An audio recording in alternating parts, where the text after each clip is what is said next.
Hello folks, CAT 2025 is done. And so what next? What should we do? And so CAT 2025 is done. We are sitting at this point. And so this exam is done. What next?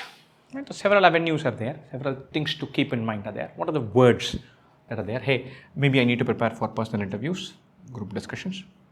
Maybe I need to think about XAT 2026. Right? Maybe I'll need to think about CAT 2026. Maybe I have to think about having a job. Maybe I need to think about switching from my current job. Maybe I just need to take a break. Right? All of these thoughts will be there. Right? And this very much depends on whether this went kind of well or not well. Or I don't know, let me see the response sheet and then let me see the percentiles. Only then I can even make sense of where I am headed. And so this is undeniably true. There's going to be uncertainty. I'm going to give you some really bad news. And so people who have taken CAT, they think that their uncertainty is still the response sheet comes. And then they think it's still the percentiles come. Then till the calls come. Then till the interviews come. Then till the admits come. Then till the final wait lists get out. Right? Then till they join college. Usually it is still when you join college. And so this vague, I don't know where I am headed phase starts on November 30th. It's going to go for many people till May. Some will just get 99.9, know they're joining IIM Ahmedabad by March first week and then they're done.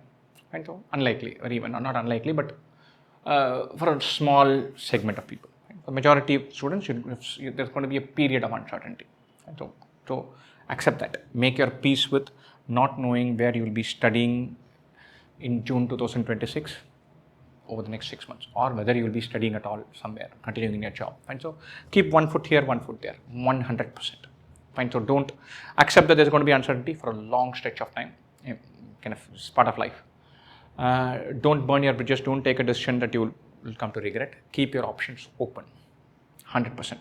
What are the things that you should definitely do? You should definitely hustle for this. CAT has gone fantastically well. I'm expecting 121 marks. I'm the king of my domain. All these guys are whining about it. I'll go still prepare for XAT. 100%. And I've had guys who got high 99s and not converted ABC. And they've gone to Lucknow and then done really well in life, but felt bad missing out on this. So don't be in that. Don't give yourself that chance. And don't leave any room for regret. Hustle for this. 100% crack it. 100% go for it. That's a clear yes. And so next thing which I'm very confident about is this job thing. If you have a job, keep it. If you don't have a job, look for it. As far as the idea of employment is concerned, I'm like an employment Nazi. And so there's no two things for me. People in jobs are better off than people without jobs. There's no two ways about it. And good job, bad job comes later. Yes, job is so much better than no job.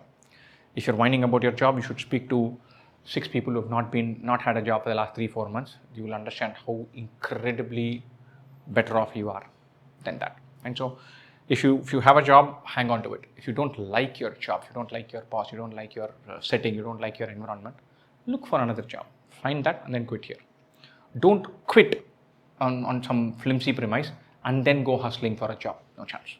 Find another job. There are jobs in the market that are useful. So on the job front, it is yes job, way better than no job, no doubt about it. If you're just graduated, find a job. If you graduated last year, you took a gap year, find a job. If you're thinking about taking a gap year, no, don't do a gap year, take a job. Right? There's a tiny minority of Indian people who don't need the income that comes from a job. They come from some amount of wealth. If you're in that group, then you can take whatever decision you want. Otherwise, sign up for a job. The job teaches you a million things, exposes you to the economy, to the broader world. It hardens you in many ways, and it can set you up for your MBA experience and beyond. And if you don't get an MBA, then the job is even more precious. 100% be with job. Look to be with job. There are several people who say, look, I've been looking to find a job for the last 5-6 months, I'm not getting it. And so then that can happen. Sometimes the economies are bad. That's all right. But don't say, look, I don't want a job. I'm going to do an MBA. No chance. The paper these days carries a lot of uncertainty. Job is an absolute requirement. Those of you in college, sit for placements, get a job, then also have a crack at MBA. And so this is a definite yes. This is a definite yes. And so this, look, sometimes you're very confident and you know you're going to do this, then start off. If you're not, then wait. Your heart won't be in it till you see the response sheet or the percentile. No point fussing over something over the next 2 weeks or 3 weeks. Now, right?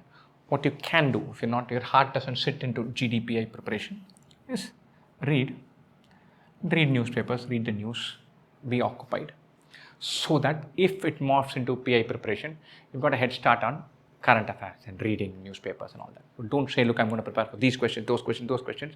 If you have uncertainty sitting over it, your mind won't sit on it. That's all right. You won't kill yourself. There's enough time to prepare for HR questions, personal questions, content questions, all of that. And so, but read current affairs. You'll need to build a backdrop of knowledge to appreciate it. So start reading newspapers, magazines, all that from now. And so, CAT 2026. When should I prepare for it? If you're borderline, if there's even a 25% chance, 30% chance that you're going to get a good score and be part of this drill, then you can hang back. Not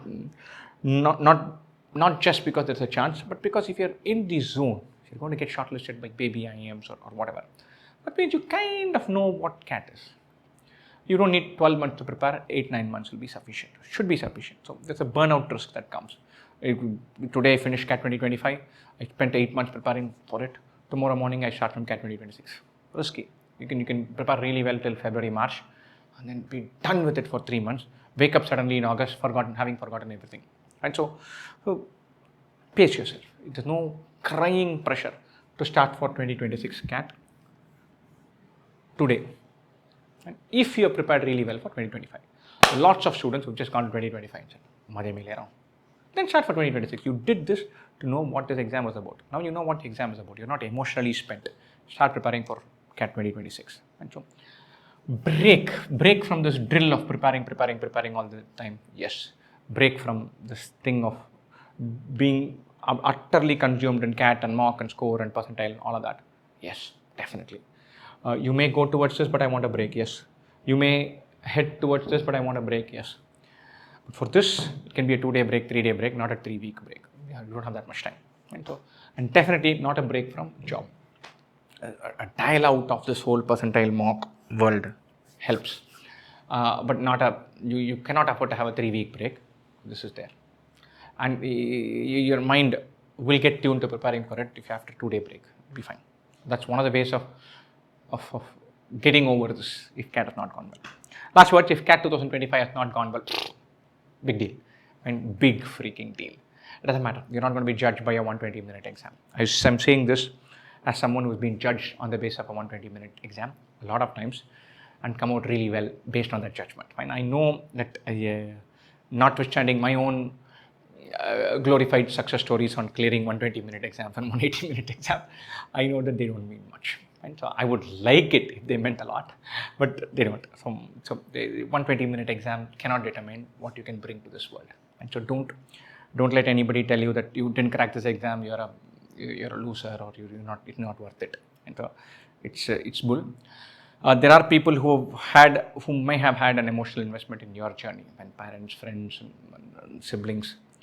In which case, you need to have at some point of time a frank conversation with them and say, look, I tried it. It's not going to work this year. I may have a go next year, but I already feel I'm not going to get 99 percentile. I think I have it in me to get 95 and go to IIM Trichy and do really well in life. And I'm going to try for that. But I need you to not keep thinking that I have to go to IIM Calcutta and Bangalore. And so dial it back, will you? And if you need to have that conversation, have that conversation. Lots of us don't do it. I've been guilty of not doing it a lot of times in my life. So do that, have that conversation. You need to have your close stakeholders to be on the same page with you.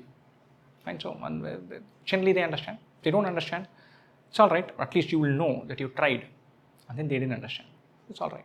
We'll still manage other parts of our life. And so don't take this success or failure in this exam too seriously. If you have messed it up completely, Big deal. कुछ भी फर्क नहीं पड़ता. It'll be a drag for a week, 10 days, 2 months, 1 month. 5 years from now, it won't matter. There are so many other way more anchor meaningful things that you can do in this one life of yours. So don't think of this as one be all and end all. It is not. Right? Best wishes for whatever you want to do.